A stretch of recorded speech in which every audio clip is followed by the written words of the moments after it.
Good morning. It is good to see all of you here today. This morning I have a story for you about a man named Maifi. Now Maifi was a painter who lived in a small village far away. He loved to paint scrolls that told the story, the history of his people, the stories of gods and goddesses and heroes and heroines from long ago. When he painted, he often invited the children of the village to come in and see what he was doing. He invited their parents in. They would come in and talk. The wise elders of the village would come in and sit down and have tea and share their stories. Maifi was very loved. One terrible day, a messenger brought news that the dragon, Sui Gen, had come down from its 100 years' sleep off of the mountain and had been prowling around and destroying homes and villages and farms and fields. Someone needed to go to the dragon and ask him to go back to sleep.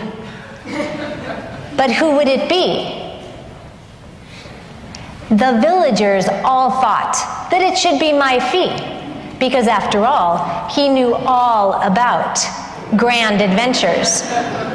Maifi was not quite so sure, but after a little coaxing, a little encouraging, he agreed to go. And so he took his bag and he packed his paints and he packed his papers because he was an artist, and he packed some tea and he packed rice cakes. And he also included some of the paintings that he had already done. And he set off on his journey. And he crossed through villages and he went across streams. And he climbed and climbed and climbed the mountain through the mist until coming around a corner, there was the huge, ferocious dragon. Wind flashed and there was fire and there was smoke. And it was tremendously scary. "Who's there?" roared the dragon.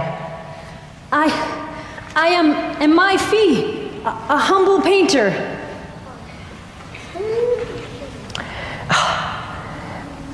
Well, Maifi continued to tell the dragon about all of the destruction and about how the people needed the dragon to go back to sleep. Everything had been destroyed. Please go back to sleep. "Well," said Sui Gen, "I can only go to sleep after someone has completed 3 tasks. But before I can tell you what those tasks are, you must tell me what is the most important thing created by your people." Paper! Ha! The dragon chuckled. "Paper? Well, by sunrise tomorrow, you must bring me fire, held in paper." Why did I say paper, thought Maifi. Why did I have to be an artist? Why couldn't I have been a metalsmith? Why couldn't I have said, like, tin or iron or stone even? But no, I had to go and say paper. How am I going to bring fire wrapped in paper? He had no ideas. So he pulled out his scrolls and he started to look at all of the grand adventures and the stories of his people. And there, on one of the scrolls, there was a painting of a festival of light. And on that scroll, he got an idea. And he began to cut and fold his scroll into a new shape. He packed that, he packed a candle and went back just before sunrise, hesitantly reached out and lit the candle from the dragon's snoring flames and placed it in the lantern. "Here, Maifi. Here, Sui Gen, is fire held in paper." And the dragon howled, and Maifi knew that he had succeeded. You have completed task number 1.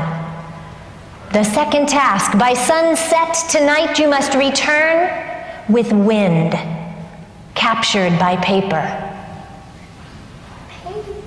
how to do this, no ideas. My Fee returned to his camp, paced back and forth, looked through more of his scrolls. What in the world could he do? How can I learn from our history, he thought. And there on a scroll, a painting of a beautiful prince who had been lost in the desert and been rescued. He saw just the image that he needed. And again, he folded the scroll into a new shape. And just as the sun was setting, returned to the dragon and reached out with a fan. And the dragon roared, knowing that he would not be eating my Fee for dinner that night. But the third task is by far the most challenging, said the dragon. Return tomorrow morning and bring me the strongest thing in the world on paper. I don't even know what the strongest thing in the world is, thought my Fee, but if I did, how in the world could I put it in paper? Is it a giant rock? What could it be? He returned to his camp, looked through all of his scrolls, and found no inspiration. There were no answers coming. Believing that this was probably his last night living, he pulled out his paints and his paper and began to paint the things that he loved most. He painted the children of his village. He painted their parents. He painted their families and their elders. He painted all of the things about home that he loved. As he was painting, some words came to him, a possible idea. He wrote the poem on the paper, and as the beginnings of dawn were starting to show, he scrolled up his paper and rushed back to where the dragon lay snoring.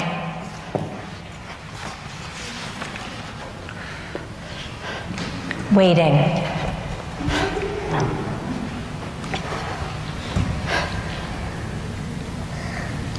Sweet Jin.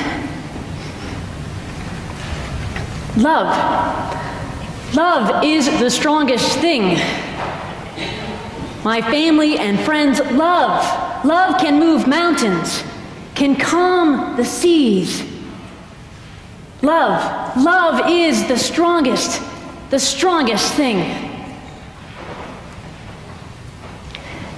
And with that, the dragon let out one last howl and began to shrink, smaller and smaller and smaller, until my Fee could hold the small dragon in his hand. And the dragon said, "Thank you, my Fee. Indeed, love is the strongest thing in the world, and now I can return to sleep." And the dragon disappeared. But from that time on, my Fee continued to paint the stories of grand adventures and the stories of those that he loved, and always in the bottom corner was a small dragon to remind him of the strongest thing in the world. And may you rise and greet one another, sharing the strongest thing in the world as you head to your classes.